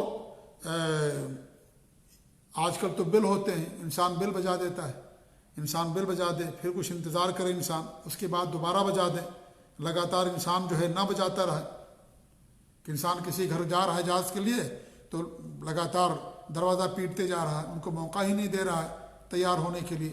آپ نے ایک بار دروازہ کھٹکھٹایا، کچھ دیر آپ انتظار کر لیں، اس کے بعد پھر دوبارہ کھٹکھٹائیں، پھر کچھ انتظار کر لیں، پھر سے دوبارہ کریں۔ اب اگر 3 بار پر آپ کی اجازت نہیں دی گئی تو آپ وہاں سے لوٹ آئیں، جیسا کہ حدیث کے اندر آتا ہے کہ ابو موسیٰ اشعری رضی اللہ تعالیٰ عنہ عمر فاروق رضی اللہ عنہ کے پاس تشریف لے گئے تو 3 بار اجازت طلب کی تو اجازت نہیں ملی۔ عمر رضی اللہ عنہ کسی چیز کے اندر مصروف تھے تو واپس چلے آئے، تو عمر رضی اللہ عنہ نے ان سے جو ہے ان کے پیچھے لوگوں کو بھیجا اور کہا کہ کیوں چلے گئے تم، میں تو مصروف تھا فلاں فلاں کام کے اندر یا فلاں چیز کے اندر۔ تو انہوں نے کہا کہ اللہ کے رسول کی حدیث ہے کہ جب تم میں سے کوئی اجازت طلب کرے 3 بار اور اسے اجازت نہ دی جائے فلینصرف، تو وہ واپس ہو جائے۔ یہ صحیح بخاری اور صحیح مسلم کی روایت ہے۔ تو اس لیے انہوں نے کہا کہ میں واپس ہو گیا۔ تو اگر 3 بار اجازت دینے کے بعد انسان کو موقع نہ دیا جائے، اجازت نہ دی جائے، تو انسان کو واپس ہو جانا چاہیے، یا کہہ دیا جائے کہ بھائی آپ چلے جائیں، آج ہم آپ سے ملاقات نہیں کر پائیں گے، تو انسان واپس چلا ہے۔ اسی لیے بہتر یہ ہے کہ انسان کسی گھر جانے سے پہلے اجازت لے لے یا پیشگی جو ہے وقت لے لے کہ آج میں فلاں ٹائم آپ کے گھر آؤں گا، اور جب وہاں پر پہنچے تو اس کے بعد جو ہے سلام کرے دروازہ اور اجازت لے، اور اس کے بعد پھر گھر کے اندر داخل ہو جائے۔ انسان اپنے گھر میں جب داخل ہوتا ہے تو اجازت کی ضرورت نہیں ہے، البتہ السلام علیکم کہہ کر کے انسان کو گھر میں داخل ہونا چاہیے۔ تیسری چیز یہ کہ گھر کے اندر جھانکنا سخت منع ہے، کہ انسان گیا اجازت لینے کے لیے، دروازے کے سوراخ ہوتے ہیں اس سے یا اور کوئی سوراخ نظر آئے اس سے انسان جھانکے گھر کے اندر، یہ سخت منع کیا گیا ہے۔ یہی نہیں بلکہ اگر جھانکنے والے کی آنکھ پھوڑ دی جاتی ہے، گھر والا پھوڑ دیتا ہے، تو آپ نے فرمایا کہ اس پر کوئی گناہ نہیں ہے، کوئی قصاص اور کوئی بدلہ نہیں ہوگا۔ اگر کوئی آدمی کسی گھر میں جھانکتا ہے سوراخ سے اور وہ آدمی اس کی آنکھ کو پھوڑ دیتا ہے تو اس کا کوئی بدلہ نہیں دیا جائے گا، وہ معاف ہو اس کے لیے۔ یہ صحیح بخاری مسلم کی روایت ہے۔ ایسے سہل بن سعد انصاری فرماتے ہیں کہ ایک آدمی اللہ کے رسول صلی اللہ علیہ وسلم کے دروازے میں جو ہے سوراخ سے جھانک رہا تھا، اور ہمارے نبی کے ہاتھ میں کنگھی تھی، آپ کنگھی کر رہے تھے، تو آپ نے ان سے فرمایا کہ اگر میں جانتا کہ تو دیکھ رہا ہے تو میں تیری آنکھ کو پھوڑ دیتا۔ انما جعل الاذن من اجل البصر، اجازت کس لیے رکھی گئی ہے؟ اسی نگاہ کی وجہ سے، کہ نگاہ کی نظر پڑے تمہاری کسی کے اوپر، یا گھر کی چیزوں کے اوپر، یا گھر کی ان چیزوں پر جو تمہارے لیے جائز نہیں جن کو دیکھنا، اس لیے اجازت رکھی گئی ہے۔ تو آپ نے کہا کہ میں تیری آنکھ پھوڑ دیتا ہوں۔ صحیح بخاری سے مسلم کی روایت ہے۔ اس طریقے سے ایک حدیث کے اندر فرماتے ہیں من اطلع فی بیت قوم بغیر اذنہم فقد حل لهم ان يخفوا عینہ، جو آدمی کسی گھر میں ان کی اجازت کے بغیر جھانکتا ہے تو ان کے لیے حلال ہے کہ اس کی آنکھ کو پھوڑ دیں، داخل ہونے کی آنکھ کو وہ لوگ پھوڑ دیں، جو بغیر اجازت کے گھر میں داخل ہونے کی کوشش کرتا ہے۔ تو اجازت لینا ضروری ہے، اور گھر کے اندر جھانکنا سخت منع ہے۔ چوتھی چیز یہ کہ جب نام پوچھا جائے تو آدمی نام بتائے، یعنی پوچھے کہ آپ کون ہیں تو آپ نام بتائیں، یہ نہ کہیں کہ میں ہوں۔ ہر آدمی کہے گا میں، تو آدمی نہیں پہچان پائے گا کون ہے۔ اسی لیے حدیث کے اندر آتا ہے، جابر رضی اللہ عنہ فرماتے ہیں، صحیح بخاری اور صحیح مسلم کی روایت ہے کہ میں نے اللہ کے رسول صلی اللہ علیہ وسلم سے اجازت طلب کی آنے کی، تو ہمارے نبی نے پوچھا کہ کون ہے، تو کہتے ہیں کہ میں نے کہا انا، یعنی میں ہوں۔ تو ہمارے نبی نے فرمایا کہ انا میں کأنہ کرہ ذلک، یعنی آپ نے اسے ناپسندیدہ سمجھا، آپ نے اس کو برا سمجھا۔ آپ سے پوچھا جائے کہ آپ کون، تو آپ نام بتا دیں، جو نام آپ کا ہے وہ نام بتا دیں۔ نمبر 5، میاں بیوی کے جو کمرہ خاص ہوتا ہے جس میں میاں بیوی رہتے ہیں، یا جو گھر میں مان لیجیے لوگ ہوتے ہیں اور ان کے کمرے الگ الگ ہوتے ہیں، بالغ بچیاں ہیں یا بالغ لڑکے ہیں، ان کے لیے کمرے الگ الگ ہیں، میاں بیوی کمرے ہیں، تو اس میں جانے کے لیے جو ہے اجازت طلب کرنی چاہیے۔ اور قرآن کریم اللہ رب العالمین نے 3 اوقات میں بچوں کو، بچیوں کو، اس طریقے سے گھر کے دیگر افراد کو اجازت لے کر جانے کا حکم دیا ہے، بغیر اجازت جانے سے منع کیا ہے۔ ایک تو نماز فجر سے پہلے، نمبر 2 قیلولہ اور راحت کے وقت، جب انسان قیلولہ کرتا ہے تو اس وقت، اور تیسرا وقت یہ ہے کہ صلاۃ عشاء کے بعد، نیند سے پہلے، یعنی جب انسان سونے کے لیے جاتا ہے، صلاۃ عشاء کے بعد، صلاۃ عشاء کے بعد، صلاۃ عشاء کے بعد جب انسان سونے کے لیے جاتا ہے تو اس وقت بغیر اجازت جانے سے منع کیا گیا ہے۔ بلکہ آپ نے فرمایا ایک حدیث کے اندر، کیا تم اپنی ماں کو ننگی دیکھنا چاہتے ہو؟ تو لوگوں نے کہا کہ نہیں، تو آپ نے فرمایا کہ تب اجازت لے لیا کرو۔ تو آدمی کو چاہیے کہ اجازت لے لے، اور اس پر ہمارے ہاں نہیں عمل ہوتا ہے، بڑے افسوس کی بات ہے۔ جی، اس لیے انسان کی نظر کبھی کبھی پڑ جاتی ہے جو انسان کو ناگوار گزرتا ہے۔ جی ہاں، تو اس لیے انسان کو اجازت لے کر کے جانا چاہیے۔ گھر کے افراد ہیں، ان اوقات میں ایک دوسرے گھر میں جانے کے لیے، روم میں جانے کے لیے اجازت لینی چاہیے، تاکہ کوئی ناگوار چیز ہماری نگاہوں کے سامنے نہ آئے۔ نمبر 6، جب انسان سفر سے واپس ہو تو اسے بھی اچانک گھر میں نہیں جانا چاہیے، بلکہ اسے گھر پر پیغام بھیج دینا چاہیے تاکہ عورتیں تیار ہو جائیں، اس لیے اور انہیں موقع مل جائے۔ اور اس طریقے سے اگر پھٹے پرانے کپڑے کے اندر ہیں تو اس کو کپڑے کو اپنا چینج کر لیں۔ حضرت جابر فرماتے ہیں کہ اللہ کے رسول صلی اللہ علیہ وسلم کے ساتھ غزوہ سے واپس آ رہے تھے، تو جب آپ مدینہ کے قریب پہنچے تو آپ نے فرمایا کہ انتظار کر لو یہاں تک کہ جب شام ہو جائے اس وقت ہم داخل ہوں۔ اور آپ نے پیغام بھجوا دیا اور کہا کہ جو ہے کس لیے، تاکہ جس کے پراگندہ بال ہیں وہ کیا کرے، اپنے پراگندے بال کو سنوار لے، اور اس طریقے سے عورت صاف ہو جائے، صاف ستھری ہو جائے۔ تو اس لیے ہمارے نبی نے حکم دیا، صحیح بخاری اور صحیح مسلم کی روایت ہے۔ تو اچانک انسان کو گھر میں داخل نہیں ہونا چاہیے، بلکہ ہمارے نبی صلی اللہ علیہ وسلم جب سفر سے واپس ہوتے تھے تو پہلے مسجد میں جاتے تھے، 2 رکعت نماز پڑھتے تو اس کے بعد گھر میں آتے تھے۔ اور میں سمجھتا ہوں کہ آج یہ سنت یعنی پر لوگ ہو سکتا ہے کوئی عمل کرنے والا ہو، ممکن ہے، ورنہ نظر نہیں آتا کہ کوئی سنت پر عمل کرنے والا۔ ہمیں اس سنت کو زندہ کرنا چاہیے۔ گھر جب جائیں تو گھر جانے سے پہلے مسجد میں جائیں اور 2 رکعت نماز پڑھ کر کے پھر انسان کو گھر جانا چاہیے۔ 7ویں چیز یہ ہے کہ جب گھر میں صرف عورتیں ہوں، گھر میں مرد نہ ہوں، تو پھر مرد کے لیے داخل ہونا منع ہے۔ اللہ کے رسول کی حدیث ہے کہ تم میں سے کوئی آدمی کسی عورت کے ساتھ خلوت میں نہ ہو، شیطان اس کا تیسرا ہوتا ہے۔ شیطان کیا ہے؟ اس کا تیسرا ہوتا ہے۔ پھر ہمارے نے فرمایا ومن سرته حسنہ وساءته سیئۃ فهو مؤمن، جس آدمی کو نیکی خوش کرے اور برائی اور اس طریقے سے غلط چیزیں انسان کو ناگوار گزریں تو کیا ہے؟ وہ مومن ہے۔ یعنی جیسے ہم چاہتے ہیں اپنے لیے خیر، اور یہ ہم نہیں چاہتے کہ ہماری پردے کی چیزوں پر کوئی دوسرا آدمی مطلع ہو، یہی چیز ہمیں دوسروں کے لیے بھی پسند کرنا چاہیے۔ جی ہاں۔ نمبر 8، سونے سے قبل انسان کو دروازوں کو بند کر دینا چاہیے، برتن وغیرہ ڈھانک دینا چاہیے، چراغ بجھا دینا چاہیے۔ آج کل لائٹیں وغیرہ ہیں، بجھا کر کے انسان جو ہے سوئے۔ آپ صلی اللہ علیہ وسلم کا ارشاد ہے غط الاناء، برتنوں کو ڈھانک دیا کرو، وہ اوقوا السقا، اور اس طریقے سے جو برتن ہیں ان کو باندھ دیا کرو، وہ اغلق الابواب، دروازوں کو بند کر دیا کرو، وہ اطفئ السراج، اور چراغوں کو بجھا دیا کرو۔ فإن الشیطان لا یحل سقان، اس لیے کہ شیطان کسی برتن کو نہیں کھول سکتا ہے، ولا یفتح بابا، اور نہ کسی دروازے کو کھول سکتا ہے۔ یعنی برتن ہے، آپ نے اس کو ڈھک دیا ہے یا اس کو آپ نے باندھ دیا ہے اس کا منہ، تو اس کو شیطان نہیں کھول سکتا ہے۔ آپ دیکھیں کتنا کمزور ہے شیطان، کمزور، بہت طاقت اس کے پاس ہے لیکن کمزور ہے کہ اس کو نہیں کر سکتا۔ ولا یفتح بابا ولا یکشف اناء، اور نہ ہی کسی برتن کو ڈھکن وہ کھول سکتا ہے، اتنا کمزور ہے شیطان۔ بہت سارے لوگ شیطان سے ڈرتے ہیں، لیکن شیطان سے ڈرنے کی چیز نہیں ہے۔ شیطان آپ قرآن کی تلاوت کریں، سورہ فاتحہ، سورہ فلق، سورہ ناس پڑھیں، شیطان آپ سے بھاگ جائے گا۔ آپ کو شیطان سے ڈرنے کی کیا ضرورت؟ کتنا کمزور ہے شیطان کہ دروازہ نہیں کھول سکتا، وہ ڈھکن نہیں کھول سکتا، وہ برتن نہیں کھول سکتا، اتنا کمزور ہے شیطان، پھر بھی انسان اس سے ڈرتا ہے۔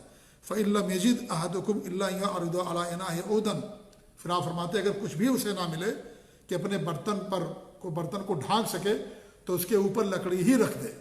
برتن ہے، ڈھکن نہیں مان لیجیے، تو اس کے اوپر آپ لکڑی رکھ دیں، اس کے اوپر، یہ بھی ہمارے نبی نے فرمایا۔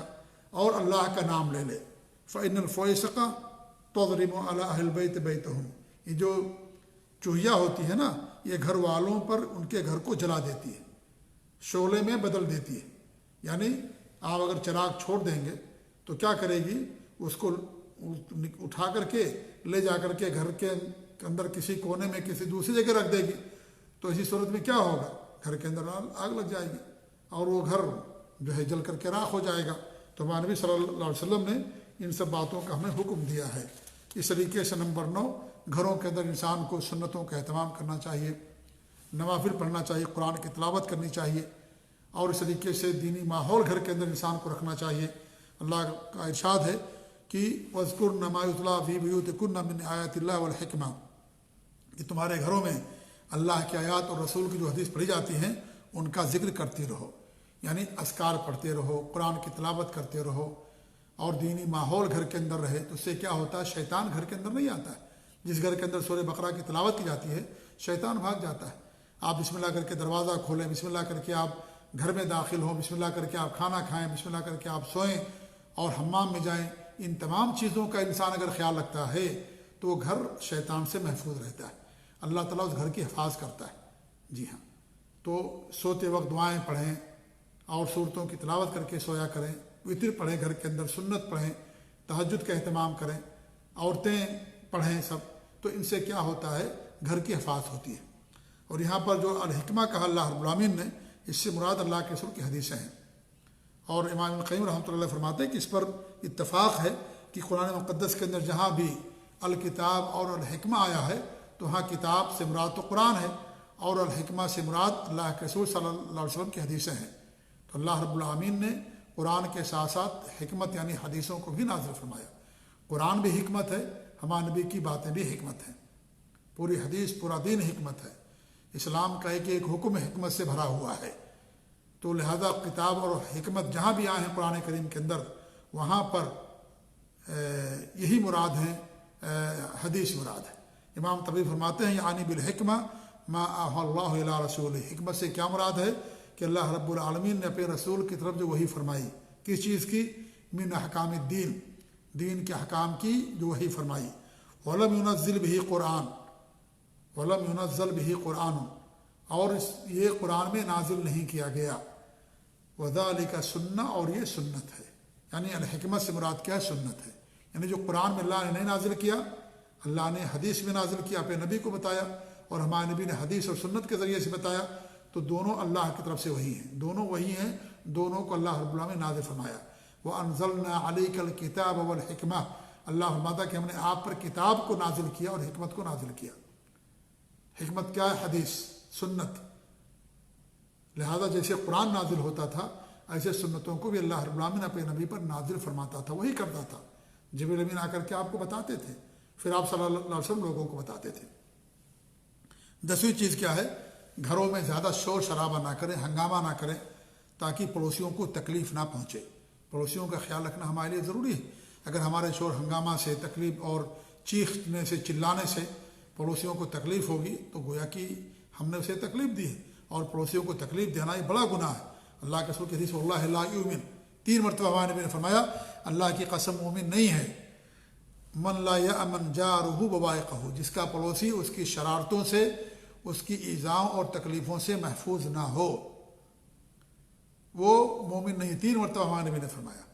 آج ہمارے ہاں کیا ہے صورتحال، گھر کے اندر لوگ گانا شروع کر دیتے ہیں، اسپیکر لگا دیتے ہیں اور ریڈیو لگا دیتے ہیں، ٹیلی ویژن، زور زور سے آواز آتی ہے، گھر والا پڑوسی سونا چاہتا ہے لیکن پھر بھی کوئی ان کو فرق نہیں پڑتا، اور وہ اپنا مست، میں اپنے گھر کے اندر سن رہا ہوں۔ ارے بھائی آپ کا پڑوسی تک آواز جاتی ہے، آپ کے پڑوسی تک آواز جاتی ہے، گھر کو جو ہے ساؤنڈ پروف بناؤ، وائس پروف بناؤ کہ گھر کی آواز باہر نہ جائے۔ کیوں پڑوسیوں کو تکلیف دے رہے ہو؟ پڑوسی کو تکلیف دینا حرام ہے کہ یہ چیز آپ گوارا کریں گے؟ کوئی دوسرا آدمی بلند آواز سے گھر کے اندر گانا بجانا اور فلمیں دیکھے اور آپ تک آواز پہنچے، آپ سونا چاہتے ہیں، تو کیا چیز آپ کو اچھی لگے گی؟ تو جو اپنے لیے برا سمجھتے وہ چیز دوسروں کے لیے بھی برا سمجھو، جو ہم اپنے لیے اچھا سمجھتے ہیں وہ چیز ہم دوسروں کے لیے بھی اچھا سمجھیں۔ اور ایک دوسری حدیث کی طرح آپ نے فرمایا کہ جس کا اللہ اور آخرت پر ایمان ہے، جس کا اللہ پر اور آخرت کے دن پر ایمان ہے، فلیکرم جارہ، وہ اپنے پڑوسی کی عزت کرے، اس کا خیال رکھے، اس کو تکلیف نہ دے۔ اور ایک دوسری حدیث روایت میں فلا یؤذی جارہ، اپنے جار کو، پڑوسی کو ایذا نہ پہنچائے۔ تو پڑوسیوں کے بڑے حقوق ہیں اسلام کے اندر، ان کا خیال رکھنا ہمارے لیے ضروری ہے۔ 11ویں چیز یہ ہے کہ گھروں کو محرمات سے، منہیات سے، وہ تمام چیزیں جو منع ہیں شریعت کے اندر، ان تمام چیزوں سے گھروں کو پاک و صاف رکھیں۔ گھروں میں تصویریں نہ ہوں، مجسمے نہ ہوں، کتے وغیرہ نہ ہوں، یہ ساری چیزیں جب ہوتی ہیں ذی روح جاندار کی تصویریں اور مجسمے تو اس گھر کے اندر فرشتے نہیں آتے ہیں۔ لہذا ہمیں گھروں کو ان تمام چیزوں سے پاک رکھنا چاہیے۔ گانا وغیرہ ہے، فلمیں وغیرہ ہے، لوگ سنتے ہیں، دیکھتے ہیں، کیا ہے؟ سب شیطان کی چالیں ہیں، سب شیطان کے راستے ہیں۔ انسان اسے اپنے آپ کو بچائے، اپنے وقت کو اللہ کا دین سیکھنے میں، اللہ کی کتاب سیکھنے میں، حدیث سیکھنے میں، قرآن سیکھنے میں انسان لگائے۔ دین کی باتیں ہوں، گھروں میں بچوں کے ساتھ دین کی باتیں ہوں، ان سے دینی مسابقہ ہو، سوال و جواب ہو، نبی کے بارے میں، دین کے بارے میں، قرآن کے بارے میں، اس طریقے سے اسلام کی تاریخ کے بارے میں، ان تمام چیزوں پر گفتگو ہو۔ اس سے بچے دیندار بھی بنیں گے اور بچوں کے علم میں اضافہ بھی ہوگا اور گھر کے اندر ایک دینی ماحول رہے گا، ایک دینی ماحول رہے گا۔ لیکن افسوس ہے کہ یہ ساری چیزیں آج ہمارے معاشرے سے ختم ہوتی جا رہی ہیں۔ ہمارے گھر تو ڈش اور فلم اور گانے بجانے ناچنے کا گہوارہ اڈا بن چکے ہیں۔ جی ہاں، لوگ اب وہ سنیما ہال میں نہیں جاتے، گھر ہی کے اندر فلمیں دیکھتے ہیں، گانے سنتے گھر کے اندر۔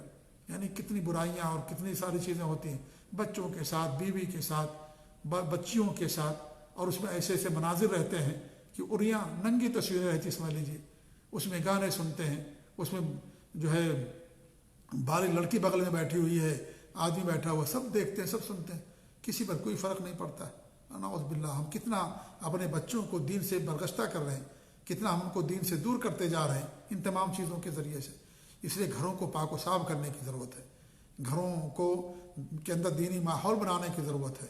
گھروں سے الحاد پھیل رہا ہے، گھروں سے دین سے دوری پھیل رہی ہے، ہم نے گھروں کو ایسا بنا دیا۔ اس لیے ان تمام چیزوں کو اپنے گھروں سے پاک کرنے کی ضرورت ہے۔ اور ایسے لوگ ہمیشہ پریشان رہتے ہیں، ان کے بچے پریشان ہوتے ہیں، ان کے بچے نافرمان ہوتے ہیں، اور اس طریقے سے یعنی بہت ساری پریشانیاں آتی ہیں گھروں کے اندر، جادو، شیطان اور نہ جانے چوریاں، ڈکیتیاں۔ یہ کیوں ایسا ہوتا ہے؟ اس لیے کہ ہم نے گھروں کے جو آداب ہیں ان کا ہم نے خیال نہیں رکھا، اس لیے ساری چیزیں ہمارے گھروں کے اندر ہوتی ہیں۔ تو یہ بہت ضروری ہے کہ ان تمام چیزوں سے، جس سے ہمارے گھر کا سکون چھن جائے، گھر کی برکت ختم ہو جائے، اور اس طریقے سے گھر کے اندر شر اور فساد اور فتنہ پھیل جائے، ان تمام چیزوں سے ہمیں گھر کو پاک و صاف کرنے کی ضرورت ہے۔ 12ویں چیز یہ ہے کہ گھر میں انسان کو اکیلے رات نہیں گزارنا چاہیے، بلکہ اس سے پرہیز کرنا چاہیے۔ ابن عمر رضی اللہ عنہ کی حدیث ہے کہ اللہ کے رسول صلی اللہ علیہ وسلم نے تنہائی سے منع فرمایا، کیونکہ انسان جب تنہائی میں رہتا ہے، خلوت میں رہتا ہے، تو شیطان کا اس کا یعنی شکار کرنا آسان ہو جاتا ہے، اور وہ تنہائی میں غلط کام کرنا شروع کر دیتا ہے، غلط چیزیں کرنا شروع کر دیتا ہے۔ اس لیے جب لوگ ساتھ میں رہتے ہیں تو انسان وہ کام کرنے سے بچ جاتا ہے۔ آپ نے فرمایا کہ انسان اکیلے گھر کے اندر سوئے یا اکیلے سفر کرے، اسے منع کیا گیا۔ ہاں، انسان اگر مجبور ہے، نہیں ہے کوئی کہ اکیلے اس کو سفر کرنا، تو الگ مسئلہ ہے، مجبوری کی صورت میں، ورنہ انسان کو اکیلے سفر نہیں کرنا چاہیے، بلکہ 2-3 لوگ انسان کے ساتھ ہوں تب انسان کو سفر کرنا چاہیے۔ اس میں انسان کی عزت کی بھی، جان کی، مال کی، تمام چیزوں کی حفاظت ہوتی ہے۔ اور انسان جب اکیلے رہتا ہے، سو گیا، کوئی سامان چوری کر لیا، یا اس طریقے سے انسان کبھی اکیلے رہتا راستہ بھول جاتا ہے، اور بہت سارے مشکلات انسان کو راستے میں آ سکتے ہیں۔ اس لیے انسان کو اکیلے سفر کرنے سے منع کیا گیا ہے۔ اور جب 2-3 لوگ ہوں تو انسان اس میں اپنے کسی کو امیر بنا لے راستے میں، اور اس کی ماتحتی میں انسان سفر کرے، اس کی عمارت میں انسان سفر کرے، اور رائے مشورے سے انسان سفر کرے۔ جی ہاں۔ 13ویں چیز یہ ہے کہ بلا ضرورت گھر میں انسان کو بہت زیادہ بستر نہیں رکھنا چاہیے، کہ انسان گھر کے اندر بہت زیادہ بستر رکھے ہوئے۔ ہاں، اگر ضرورت ہے، انسان گھر میں مہمان زیادہ آتے ہیں تو ایسی صورت میں وہ رکھتا ہے، یا افراد زیادہ ہیں، ہر ایک کے الگ الگ بستر ہے، تو الگ مسئلہ ہے۔ ورنہ انسان جو ہے بلا ضرورت گھر کے اندر کافی بستر رکھے ہوئے ہے، یہ ساری چیزیں فضول خرچی کے اندر آتی ہیں۔ اللہ کے رسول کی حدیث ہے کہ اللہ کے رسول فرماتے ہیں کہ الفراش للرجل، ایک بستر آدمی کے لیے، والفراش للمرأة، اور ایک بستر عورت کے لیے، والثالث للضیف، اور تیسرا بستر مہمان کے لیے، والرابع للشیطان، اور چوتھا بستر شیطان کے لیے ہوتا ہے۔ یہ صحیح مسلم کی روایت ہے۔ معلوم یہ ہوا کہ انسان کو فضول خرچی سے بچنا چاہیے، یہ نہ کہ انسان گھر کے اندر بہت زیادہ بستر رکھے ہوئے، اس کے پاس مہمان ہی نہیں آتے، گھر میں اپنا رکھے ہوئے ایسے انسان بلا وجہ بلا ضرورت، تو یہ چیز صحیح نہیں۔ ہاں، اگر ضرورت ہے، زیادہ فیملی اس کی بڑی ہے، اس کے گھر مہمان آتے جاتے رہتے ہیں، رشتہ دار آتے جاتے رہتے ہیں، تو انسان رکھتا ہے، تو اس میں کوئی حرج کی بات نہیں۔ اور مہمان آنے پر انسان کو خوش ہونا چاہیے، انسان کو خوش ہونا چاہیے، اور انسان کو استطاعت بھر اس کی عزت کرنا چاہیے، تکریم کرنا چاہیے، اور اس کا ادب اور احترام کرنا چاہیے، اور اس کا حق ادا کرنا چاہیے۔ ہمارے یہاں لوگ ناخوش ہو جاتے ہیں اگر کوئی مہمان آتا ہے تو انسان یعنی ناخوشی کا اظہار کرتا ہے اور اسے برا سمجھتا ہے۔ ایسا نہیں ہونا چاہیے، آپ کے لیے اجر اور ثواب ہے اگر کوئی آپ کے گھر پہ مہمان آتا ہے۔ اور 14ویں چیز یہ ہے کہ جب آپ گھر سے باہر نکلیں تو دعا پڑھ کر کے نکلیں، بسم اللہ توکلت علی اللہ لا حول ولا قوت الا باللہ۔ جب یہ آپ پڑھ کر کے نکلیں گے تو آپ کے راستے میں باہر حفاظت ہوتی ہے، شیطان سے، لوگوں کے مکر سے، بری موج سے اور برے منظر سے، ان تمام چیزوں سے اللہ رب العالمین آپ کی حفاظت کرتا ہے۔ تو انسان کو ان تمام چیزوں کا خیال رکھنا چاہیے۔ یہ مناسبت سے کچھ آداب جو قرآن و حدیث میں بیان کیے گئے میں نے آپ کے سامنے پیش کیا۔ اللہ تعالیٰ سے دعا کہ اللہ رب العالمین ہم سب کو ان تمام آداب پر عمل کرنے کی توفیق دے، آمین۔ جزاکم اللہ خیر، والسلام علیکم ورحمۃ اللہ وبرکاتہ۔